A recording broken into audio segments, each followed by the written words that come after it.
Racist cops arrest black woman on plane. Her 8-year-old son fights back like a pro-lawyer. The shrill voice of the flight attendant echoed through the cabin, slicing through the low murmur of passengers settling into their seats. "Ma'am, I've already told you. This seat is not for you. Show me your boarding pass again." Vanessa Cole calmly handed over the same printed ticket she had shown minutes ago. She had just buckled in her 8-year-old son, Malik, next to her in the first row of business class. The seatbelt still lay across his tiny lap, unclicked, his fingers frozen in mid-motion as he sensed the tension in the air. The flight attendant didn't even glance at the paper before huffing and walking away, murmuring something into her intercom. 30 seconds later, the plane's front door reopened, and 2 uniformed officers, both white, both stone-faced, stepped inside. "Vanessa Cole?" one of them barked, eyes scanning the cabin. "You're under investigation for using a fraudulent ticket. Please step off the aircraft." Gasps flitted through the cabin like sparks in dry grass. Phones lifted, recording. Vanessa stood slowly, controlled, elegant even under fire. She placed a hand gently on Malik's shoulder. "You stay seated, baby," she whispered. "Mommy's going to fix this." But Malik stood too. "She didn't do anything wrong," he said, his voice clear and rising. "That's her seat. Our tickets are right. I can prove it." The cops paused. One of them raised a brow, amused. "This your lawyer?" he chuckled, nodding at Maliki. The boy squared his small shoulders. "I know my rights, and hers. You're acting outside jurisdiction. This is a federal flight and governed under DOT regulations, Title 49. Unless you've got evidence of a crime, you're violating passenger protections and federal law by detaining her without cause." The officers froze. The laughter that had been forming on one of their lips melted. A ripple passed through the cabin. Every eye was now on the boy. Vanessa's heart pounded. The officer tried to recover. "We have reasonable suspicion?" "What suspicion?" Malbalik interrupted. "A black woman in business class with her son. That's not a crime. That's a fact." The other officer shifted uneasily. "Son, let the adults handle this." "I'm not your son," Malik shot back, stepping in front of his mother. "And if you touch her without consent, I'll have it on video. And trust me, my mom has powerful friends who will see it in court." The cabin was now silent, but the air felt like it might crack. The lead officer's radio crackled. Dispatch was asking for status. He stepped aside and whispered into it. The second officer, now visibly sweating, glanced at the passengers with raised phones. One of them, an older black man in a suit, stood up and said, "I saw her show her ticket. She's where she belongs." Another passenger chimed in. "This is harassment, plain and simple." The officer's face hardened. "We'll deal with this at the terminal." He reached for Vanessa's arm. "Don't touch her!" Malik shouted, his voice breaking. The officer paused. Malik was trembling but didn't move. His tiny hands were balled into fists, his lips trembling as he spoke. "Is it because we're black? You wouldn't do this to a white woman and her kid. I read about it. My mom showed me." Vanessa's eyes welled with tears. She gently pulled Malik behind her. "I'll go," she said softly. "Don't make this worse for him." But the damage was already done. Passengers recorded everything as the officers escorted Vanessa off the plane, with Malik trailing behind her. The video would hit TikTok and Twitter within the hour, captioned, "8-year-old boy defends his mom like a lawyer on Delta flight. Racism in real time." As they reached the terminal, an airline supervisor tried to smooth things over. "It's all a misunderstanding," she said, avoiding eye contact. "We just needed to verify something with security." "I had a valid ticket," Vanessa replied.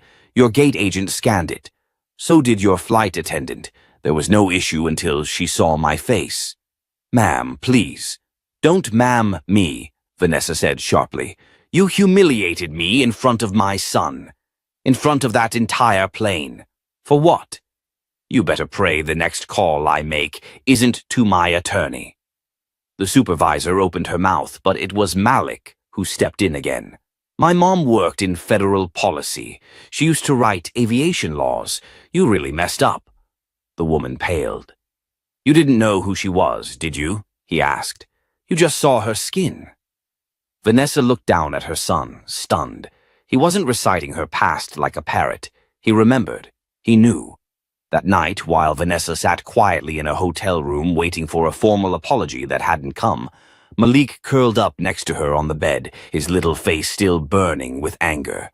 You okay, baby? She asked softly, running her fingers through his curls. They treated you like a criminal, he whispered. I know. They're gonna get away with it. She shook her head. Not this time. And from her purse, Vanessa pulled out a small black notebook, worn, creased, but full of names, laws, case files. She handed it to Malik. What's this? He asked. The playbook, she said. Now let's show them how real justice works. And that's how it began. Not with a courtroom, not with cameras or crowds, but with a boy and a woman sitting on a hotel bed, building their case. Not for revenge, but for change. The next morning, the sun hadn't even broken through the clouds when Vanessa sat at the edge of the hotel bed, already dressed in a sharp navy pantsuit. She sipped burnt coffee from a cardboard cup as Malik flipped through the black notebook she gave him the night before, his legs crisscrossed on the floor. There's a whole section in here about airline discrimination cases. He muttered, eyes moving quickly across the notes. Mom, this is incredible, Vanessa smiled, though it didn't reach her eyes. That notebook helped me survive D.C. It's got the framework we need to take them on, if you're still up for it. He looked up at her, wide-eyed. I'm in. They headed downtown to meet someone she hadn't spoken to in 3 years. Sophia Lambert, a sharp, no-nonsense civil rights attorney with a reputation for slicing through red tape and torching bigotry in court.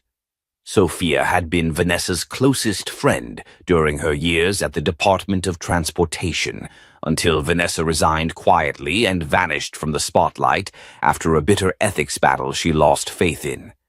When Sophia opened the office door, she froze. Vanessa? Vanessa nodded, her eyes serious. I need your help. Malik stepped forward, clutching the notebook like it was sacred. And I brought the case. Sophia raised an eyebrow. Come in. Inside, Vanessa laid everything out. The flight, the false accusation, the arrest, the humiliation in front of her son. Sophia listened, stone-faced, until Malik pulled out the airline ticket and showed the security footage he'd managed to get from a passenger who sent it to his mom's email that morning. They dragged her off the plane, said the ticket was fake, Malik said, tapping the screen. But it's scanned. You can see the green light. Sophia folded her arms. Do you know how many cases like this I see each year? Maybe 2 get public attention. Maybe 1 wins. This one could. Vanessa nodded slowly. I don't want to just win, Sophia. I want them to feel it. Sophia hesitated, then picked up her phone. Then we'll start by filing an emergency complaint with the DOT. After that, we go public. Press, civil rights orgs, congressional aides. If they want to play dirty, we'll hit them with everything. Vanessa exhaled. It was happening. This wasn't just about her anymore. Later that evening, Malik was unusually quiet as they sat across from each other at a diner. His fork pushed a piece of pancake around his plate, untouched. Vanessa leaned in. What's going on in that brilliant little head of yours? He looked up. Are you mad at me? For speaking up? Her heart broke a little. No, baby. I'm proud of you. Braver than most adults I know. He nodded slowly. It felt right. Like something clicked in my head. Like all those law podcasts we listened to in the car. Like I could see their mistakes and I had to say something. Vanessa reached across the table and squeezed his hand. That voice in your head, that's your instinct. Don't ever lose it. Back at the hotel, Vanessa's phone buzzed. Sophia had sent her an email. Complaint filed. DOT. Confirmed receipt. Media brief drafted. Need your approval before I send it out tomorrow." She stared at the screen, then opened a text thread she hadn't touched in over a year. Her father. The last message he sent read, "You walked away from the fight. I hope you find peace." Now, she typed, "The fight found me again." No reply came, but she didn't need it. Across town, in the corporate offices of Pacific Air, a storm was forming. The airline's legal team had already flagged the viral video, which had passed 1 million views by noon. It had been shared by a sitting congresswoman, a celebrity lawyer, and even the National Bar Association, with the caption, "This 8-year-old knows the Constitution better than most cops." Inside the boardroom, the airline's PR head wiped sweat from her brow as the CEO, Nolan Briggs, barked, "How did no one verify the damn boarding pass before calling the police?" "It was verified twice," a junior analyst mumbled. "We've got it on record. She had a valid seat." Nolan's jaw clenched. "Then someone on our crew made a call based on her skin color. That's a discrimination lawsuit waiting to detonate." "What do we do?" someone asked. He stared at the screen, showing the boy's face frozen mid-sentence. "Damage control won't be enough this time." Meanwhile, Malik sat at the hotel desk, flipping through the notebook again. He'd begun scribbling in the margins. Ideas, arguments, names of witnesses from the flight. Vanessa watched him, torn between awe and heartbreak. She walked over, knelt beside him. "You know you don't have to do this, right? You're a kid. It's okay to be a kid." He looked at her, serious beyond his years. "They treated you like nothing. But you're not. You're everything. If I don't speak up, who will?" And just like that, Vanessa knew. This wasn't just her fight anymore. It was his too.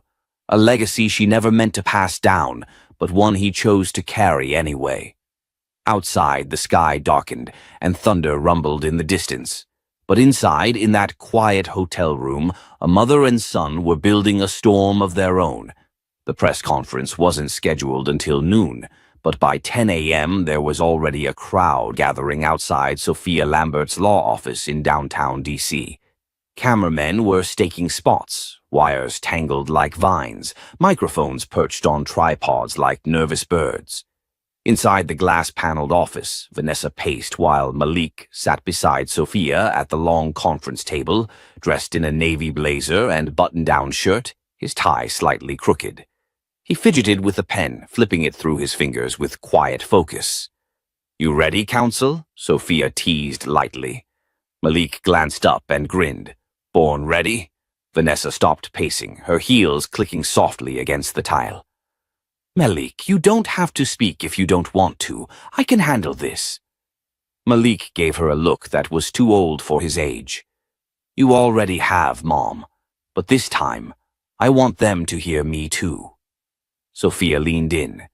"We're not putting him up there alone. He'll follow my lead. Just a short statement." Vanessa nodded, uneasy, but trusted Sophia. More importantly, she trusted Malik. Outside, the press conference began. Cameras clicked, flashes strobed, and microphones tilted forward. "Thank you for coming," Sophia began, her voice cutting through the noise. "What happened aboard Pacific Air Flight 2196 was not a misunderstanding. It was racial profiling.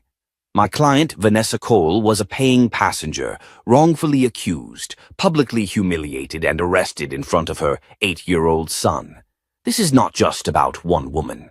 This is about systemic injustice." She stepped aside, and Vanessa took the mic. Her voice wavered at first, but steadied quickly. "They told me my boarding pass was fake. It wasn't. They told me to step off the plane. I asked why. They couldn't answer. They said I was being disruptive.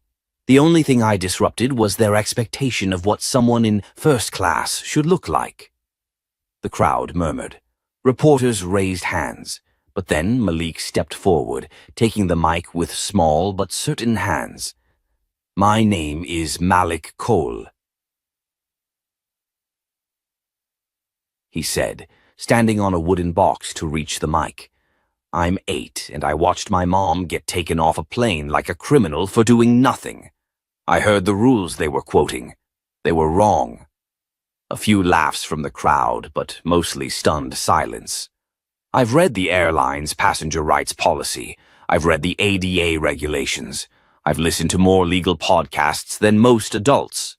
What happened was wrong, and I'm going to prove it. Gasps broke out. Someone whispered, "Is this kid real?" Malik's confidence didn't break. You don't need to be a lawyer to know when someone's being treated unfairly. You just need to pay attention. Sophia gently ushered him back as cameras followed his every step. A clip of his speech would go viral within hours, triggering hashtags like #MalikForJustice and #year-old-lawyer. But for now, in that moment, he just looked up at his mom, smiling. Back inside, Vanessa hugged him hard. "You okay?" "I'm great," he said. They listened. And they had. Pacific Air's legal team scrambled to draft a statement, but they weren't the only ones panicking. In a cramped conference room inside the Metropolitan Police Department, 2 officers, Detectives Brennan and McNally, watched the clip in silence. They were the ones who'd cuffed Vanessa, eyes blank as she was dragged down the aisle. "She's not backing down," McNally muttered. "She's got a lawyer, a good one. And that kid's a media weapon," Brennan added. "What do we do if Internal Affairs starts sniffing? You better pray that video of us doesn't surface. If it does, we're screwed." Back at the hotel, Vanessa's phone blew up. Calls from strangers, messages from other black women with similar stories, supporters offering to fund the legal battle, an email from a famous civil rights historian asking to feature Malik on a podcast. Then came the email that made her freeze. From Daniel.Maynor@justice.gov. Subject, Urgent Inquiry. Vanessa, we've seen the press conference. Please contact me. There may be a way for the Civil Rights Division to support your case at the federal level. Regards, Daniel Maynor, U.S. Department of Justice. She hadn't heard that name in years. Daniel was a former colleague, one of the few she respected. If he was reaching out, this wasn't just another discrimination case anymore. It was a national concern. That night, Malik lay in bed, staring at the ceiling. "Do you think they'll fire the flight crew?" he asked quietly. "I don't know," Vanessa said, brushing his hair back, "but they'll have to answer for what they did." He turned toward her. "Do I have to become a lawyer now?" She smiled. "Only if you want to." He thought for a second. "I think I do." As he drifted off to sleep, Vanessa sat beside him, phone glowing in her hand. She reread Daniel's email, then opened a new message. To Daniel.Maynor@justice.gov. Subject, Urgent Inquiry. "Daniel, I'm listening. Let's talk." Vanessa. Outside their window, traffic hummed faintly. The world continued, unaware that in one quiet hotel room, a storm of justice was forming, this time with a little boy leading the charge. The next morning, Vanessa sat across from Daniel Maynor in a quiet corner booth at a cafe near the Department of Justice. Malik was back at the hotel with Sophia, busy preparing notes for his next legal plan, as he called it. Daniel looked older, but his eyes were sharp as ever. "Vanessa, what they did to you wasn't just wrong. It might have violated both federal civil rights laws and aviation regulations." She sipped her coffee slowly. "And now what? The airline will apologize and say they'll retrain their staff? That's not enough." He leaned in. "I don't want you to settle. I want you to take this as far as it can go. If you're willing, we can build a federal discrimination and false arrest case. DOJ support, public hearings, full pressure." Her eyes met his. "And if I say yes, we go public?" Daniel nodded. "We already are, but with our backing, it becomes systemic. Not just about you.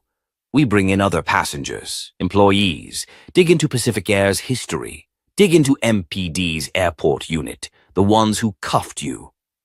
Vanessa considered it. not just fighting for herself, but exposing the entire rot underneath. She nodded slowly. Let's do it. Meanwhile, Sophia and Malik sat in the hotel conference room surrounded by files, printouts, and sticky notes. Malik had a highlighter tucked behind one ear. Sophia smiled. You know, you've got the kind of mind that makes law school professors cry tears of joy. Malik grinned. I've been watching Supreme Court hearings instead of cartoons. That's got to count for something. But their laughter faded when Vanessa returned with the news. They're in, she told them. DOJ is taking it federal, but it's about to get way uglier. And she was right. That same day, Pacific Air's VP of Public Relations, Lauren Bridgman, released a statement on national television. We deeply regret the experience Miss Cole and her son endured. However, our flight crew acted under a false tip that her ID was flagged as suspicious. That tip did not originate with our airline. We are cooperating fully with authorities. The blame had just shifted. Vanessa stared at the screen. They're throwing someone else under the bus. Who tipped them? Sophia narrowed her eyes. Let's find out. She called an old friend in the airport security bureau, pushing gently but persistently. Within hours, she had what she needed. The tip came from an anonymous police source, routed through internal airport channels. This wasn't a mistake, she said. This was a setup. The question now was why. That evening, Vanessa received a text from an unknown number. You should stop digging. What happened was bad, but it'll get worse if you keep pushing. Some things are better left quiet. Malik read it over her shoulder. Are they threatening you? She put the phone down. No, they're warning me. Are we stopping? She looked at her son, so steady and sure. Not a chance. The next day, Sophia filed a motion in federal court. The case would now be heard publicly, with full media coverage. Vanessa's arrest would be re-examined and subpoenas would be issued to the arresting officers, the flight attendants, and Pacific Air executives. That same night, Officer McNally sat at his desk at the precinct, pale as he watched the news flash across the screen. Court filings reveal officers detained Vanessa Cole based on non-existent probable cause, the anchor read. Brennan cursed under his breath. She's coming for us. You mean the DOJ's coming for us? McNally slammed a drawer shut. We followed the call. It wasn't our fault.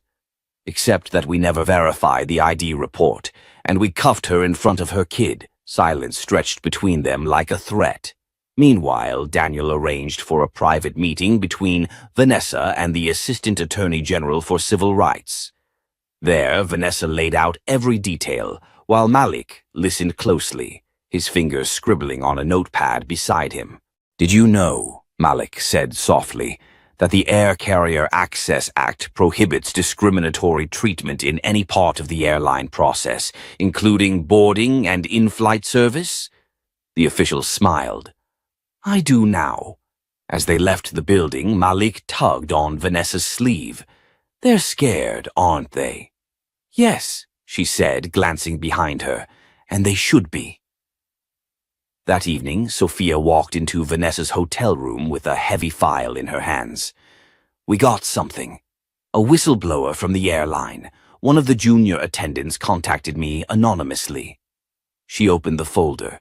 Inside were transcripts of internal group messages between flight attendants, screenshots showing mockery about Vanessa's hair, her tone, her fake designer purse. But more than that, a message from one attendant stating, that woman in 2A looks off. I told security she might be using someone else's ticket. Vanessa clenched her fists. They wanted me off that plane the moment I sat down. Sophia nodded. And now we have proof. But the biggest shock came at the bottom of the file. Another message, dated just days before the incident. This'll be my last flight. I'm done covering for McNally's people. I'm out before someone else gets hurt. Vanessa blinked. McNally, the cop? Sophia's face darkened. This is bigger than we thought. Now it wasn't just about a flight. It was about a network of collusion between airline staff and officers, a system that chose who belonged and who didn't, and Vanessa had just pulled back the curtain. The press conference room at the Justice Building buzzed with tension. Reporters from major outlets crowded in, cameras trained on the podium. Vanessa Cole stood to the side, composed in a tailored navy blazer, her natural curls pinned back. Malik sat on a folding chair in the front row, feet dangling, a notepad on his lap. The DOJ spokesperson stepped to the mic. "We are officially opening a civil rights investigation into the wrongful arrest of Ms. Vanessa Cole and potential systemic discrimination involving both the MPD airport unit and Pacific Air staff." Murmurs rippled through the room. "Questions will be taken shortly." Vanessa took a breath. She wasn't just a target anymore. She was a symbol. And with every headline, more people came forward. Passengers, ex-employees, even a retired gate supervisor who said he'd seen similar cases swept under the rug. That night, back at the hotel, Malik flipped through a stack of articles while Vanessa reviewed affidavits from witnesses. "Mom," he said suddenly, "can I show you something?" She looked up. Of course. He opened his iPad to a video file, footage from inside the plane, shaky but clear. A passenger in first class had captured everything. The moment the flight attendant whispered to another, the quiet call to someone off-screen, the police storming in and cuffing Vanessa as passengers watched silently. At the end of the video, Malik's voice was heard yelling, "You can't do that! You didn't even read her rights!" Vanessa's throat tightened. "Where did you get this?" "Reddit. Someone posted it anonymously. They tagged it Justice for Cole." Sophia, sitting nearby, leaned forward. "This is game-changing. We can introduce this into discovery. It contradicts both the airline and police statements." Daniel called 2 hours later. "The assistant AG wants the video. The team's moving fast. You may be testifying in less than a week." Vanessa's heart raced. "What about the threats?" "We're assigning a marshal to your hotel, but I have to warn you, some of the officers under investigation aren't just panicking. They're looking to discredit you." He wasn't wrong. The following morning, a conservative tabloid ran a headline, "Vanessa Cole's Real Past, Connections to Activist Extremists?" The article was a smear, full of half-truths and twisted facts. Photos of her at peaceful protests were framed as anti-police rhetoric. One image showed her with a raised fist at a civil rights march. Sophia threw the paper across the room. "They're playing dirty." Vanessa remained calm. "Good, that means they're scared." But what shook them most was when the airline's own legal counsel reached out, not with threats but with a request. "Ms. Cole," the voice said over speakerphone, "our CEO would like to meet with you privately. No lawyers, just a conversation. We believe this situation spiraled." Vanessa laughed bitterly. "You believe I was publicly humiliated, falsely arrested, and threatened because things got spiraled?" Sophia cut in. "We decline. Any discussions will happen in court." That same afternoon, Malik went with Sophia to prep for Vanessa's testimony. As he waited outside the conference room, he struck up a conversation with a man named Calvin Stokes, a retired aviation compliance officer who had seen the viral video. "I used to audit that airline test," Calvin said. "That gate team, especially the one who made the false report. She's had complaints before." Malik's eyes widened. "Can you write that down?" Calvin grinned. "Already did, and I've got more."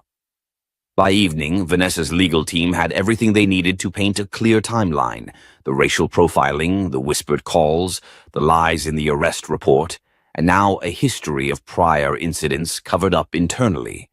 They were ready to go to war. But then the twist came. The DOJ clerk dropped off a sealed document at their suite.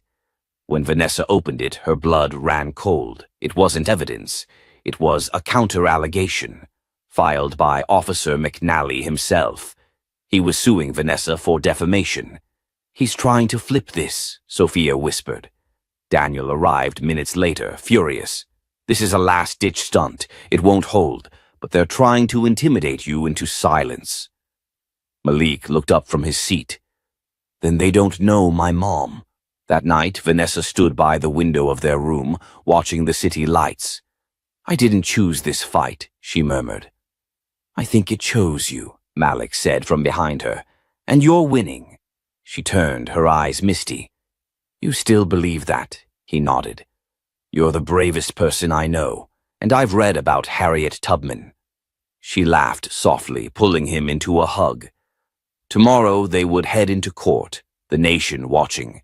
And no matter what the system threw at them, they were ready. Because the truth was on their side, and this time it had a voice. A loud, young, unshakable voice. The courtroom was packed, buzzing with tension as the trial of Vanessa Cole versus Pacific Air and the Metro Police Department began. National media lined the gallery.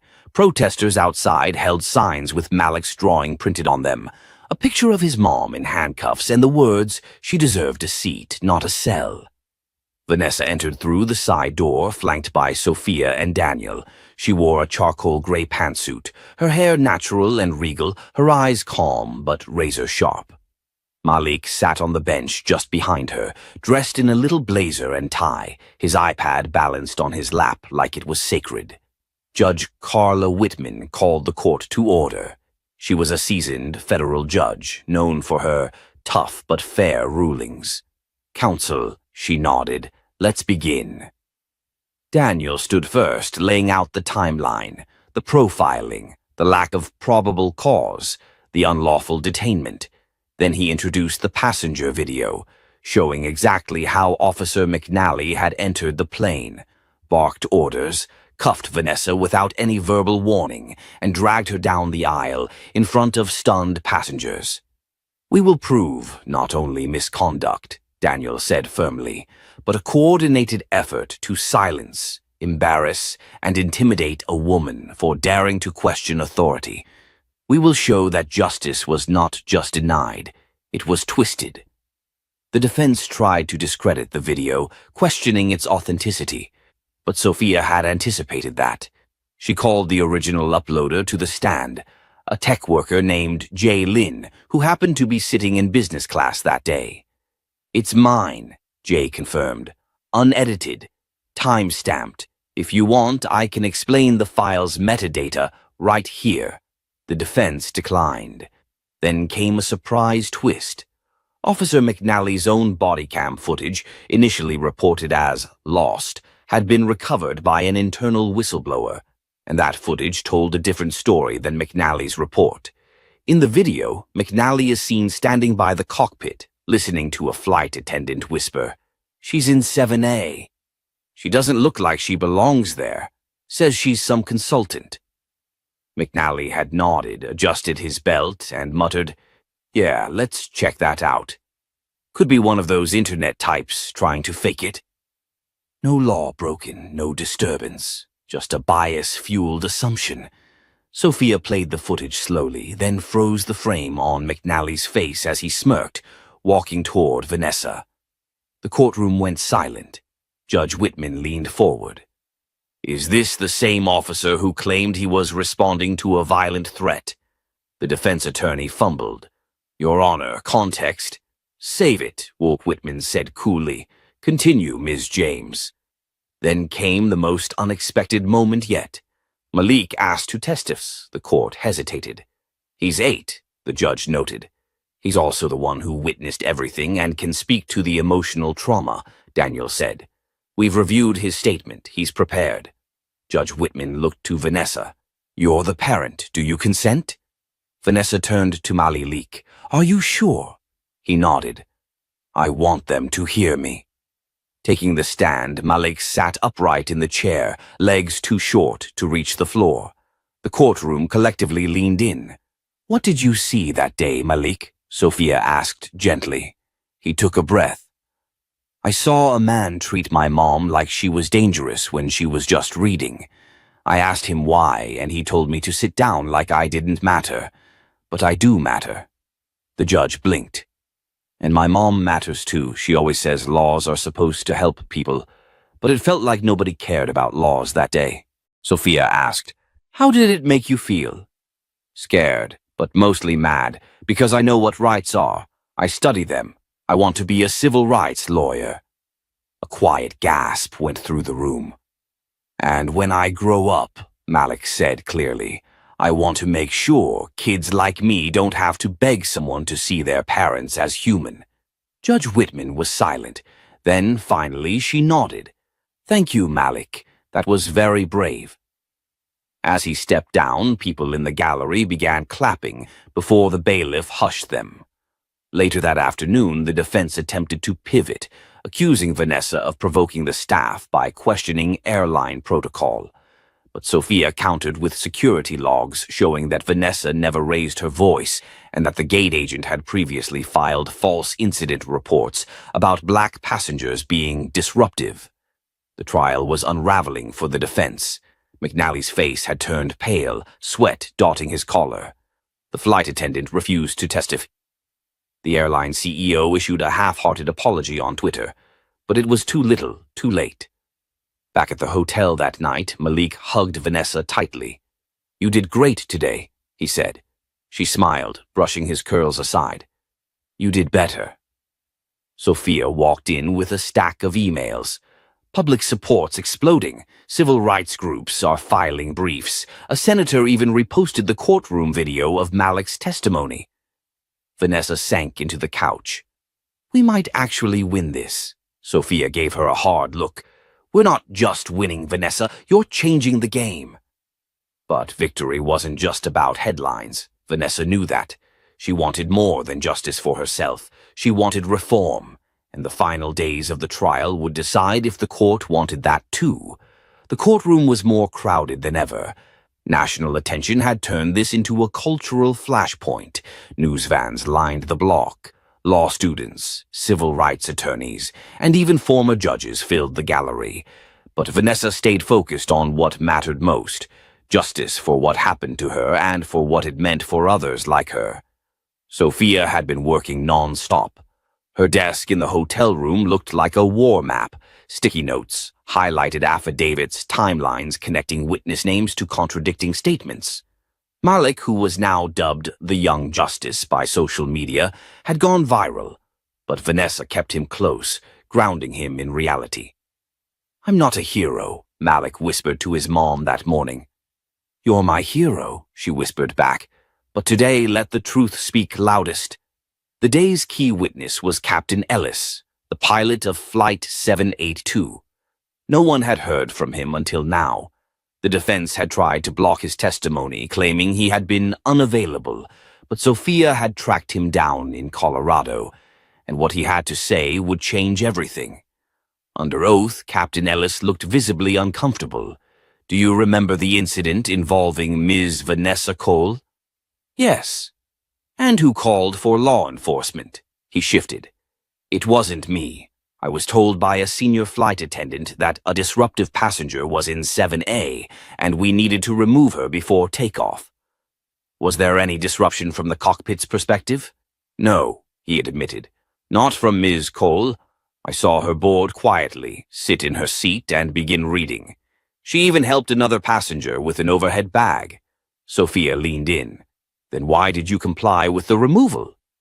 "I trusted my crew. I regret that now." "Did you hear or see the arrest?" "I saw it from the cabin camera. She was calm. Her son was crying, and I should have said something. I was the highest-ranking authority on that aircraft. I failed her." Silence. "Do you know what bias looks like, Captain?" He hesitated. "I didn't, but now I do." The courtroom held its breath. It was rare to see anyone in uniform admit failure on record, but it didn't stop there. Sophia presented a sealed memo retrieved through a legal loophole, an internal airline email chain that revealed staff had been monitoring possible first-class imposters based on a flawed profiling algorithm. Passengers flagged included several people of color who had upgraded their tickets last minute using reward points or corporate partnerships. One of the red-flagged names on the list was Vanessa Cole. This wasn't random, Sophia said to the jury. It was systemic. And then came the twist. Just before recess, Daniel received an urgent message on his phone. He excused himself, returning minutes later with a grim expression. "We've just received confirmation," he announced in court. "Officer McNally has been placed under internal investigation, not just for this incident, but for 5 prior complaints of racial bias during detainments." All swept under the rug. Gasps echoed across the courtroom. Sophia turned to McNally, who now looked like a cornered animal. His defense team began whispering furiously, clearly blindsided. As McNally was recalled to the stand, he visibly sweated. Sophia kept her tone steady but piercing. "Officer, do you deny threatening Ms. Cole and her son without justification?" "I was following protocol." "Which protocol? The one that said, treat first-class black passengers as threats?" "Objection, overruled. Do you recall telling her son to sit down and be quiet before he ends up in handcuffs too?" McNally swallowed. "I was trying to de-escalate." "Is that what you call intimidation? Because that child was 8 years old, officer." "8, and more professional than you," McNally fumbled. "I didn't mean," Sophia pressed. "You didn't mean to get caught." It was brutal, but it was justice. After court, Vanessa stood quietly in the hallway, her hands trembling slightly. Malik slipped his hand into hers. "They know the truth now," he said. "I know, baby," she replied softly, "but truth doesn't always mean justice." Back in their hotel suite, Sophia received an unexpected visitor, Assistant U.S. Attorney Jacob Raymond. He had been monitoring the case. "I came to say this isn't over," he said. "What do you mean?" Vanessa asked. "We're opening a federal inquiry into both the police conduct and the airline's profiling systems, and we want you, Ms. Cole, to consult with us, help shape better protocols." Vanessa was stunned. "You mean use my experience to help prevent this?" Raymond nodded. "It's already causing waves in Congress. You've become a symbol, but symbols aren't enough. We need structure." Later that night, as Malik slept soundly, Vanessa stepped onto the balcony and looked out over the glowing city lights. It had started with a flight. It had turned into a fight. And now it was the beginning of a movement. She wasn't just reclaiming her seat. She was helping redesign the entire cabin. The courtroom was silent as the jury returned. Every eye in the room was locked on the foreperson, a woman in her late 50s, gripping the verdict form with the weight of justice itself. Vanessa's heart pounded, her hands resting on the bench in front of her, Malik's small palm pressed gently against hers. Sophia sat straight, still and composed, like a blade waiting to cut through history. The judge nodded. "Madam Foreperson, has the jury reached a unanimous verdict?" "We have, Your Honor," she stood. "In the matter of Cole v. Metro PD and North Stream Airlines on the charge of unlawful detainment and racial discrimination, we find in favor of the plaintiff, Vanessa Cole."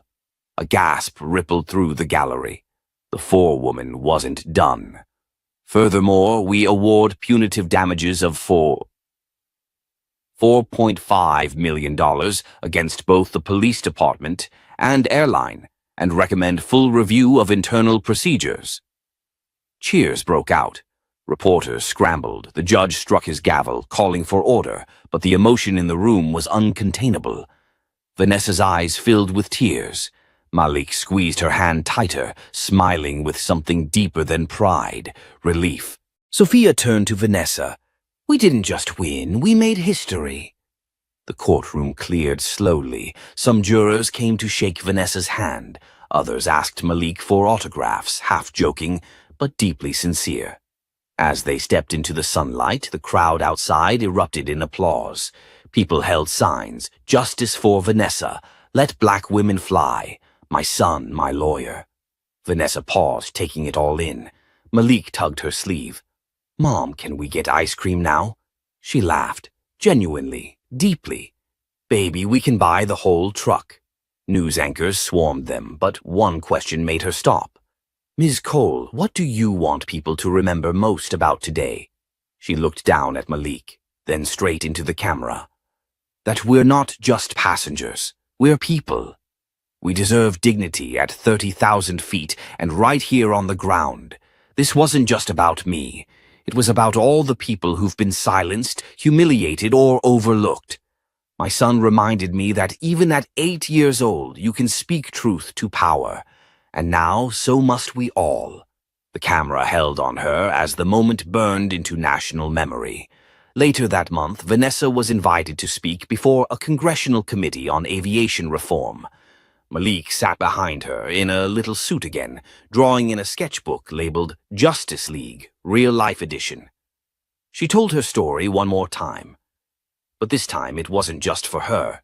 It was for the single mom who couldn't afford a first-class ticket and still got questioned.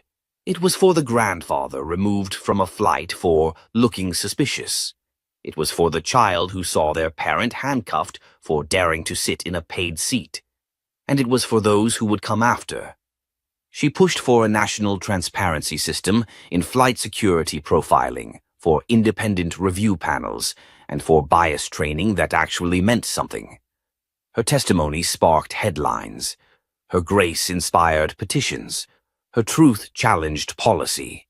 In the weeks that followed, Officer McNally was officially dismissed from duty, his pension suspended. The airline CEO issued a public apology on live TV. Internal systems across the country began reevaluating their passenger behavior alerts. But change came with resistance. Comment sections filled with both praise and denial. Some asked why a child had to be the one to correct a system built by adults. And in a way, that was the entire point. One night, while tucking Malik into bed, Vanessa looked at her son and asked, "Do you ever wish none of this happened?" He shook his head. "No, because then no one would have listened." And with that, she knew they'd both grown, not just through trauma, but through the fire of standing up. She kissed his forehead. "You did good, counselor." The next morning, a new envelope arrived. It was from a prestigious law school, Harvard, offering Malik a full scholarship when he came of age, calling him a future voice of justice.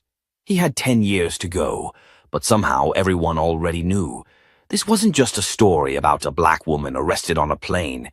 This was a story about truth rising when no one expects it, about a child's voice breaking through walls built by prejudice, about how a moment of injustice can birth a lifetime of purpose, and that's the legacy they chose.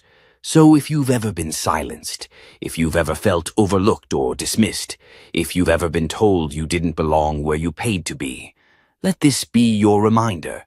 Speak up, fight back, and never underestimate who's listening. Because justice doesn't always wear a badge or a suit. Sometimes it wears Velcro sneakers and carries a superhero backpack. If this story moved you, share it, talk about it, and follow our channel for more real stories where the underestimated rise, and truth always finds a way to speak. Your voice matters. Let it be heard.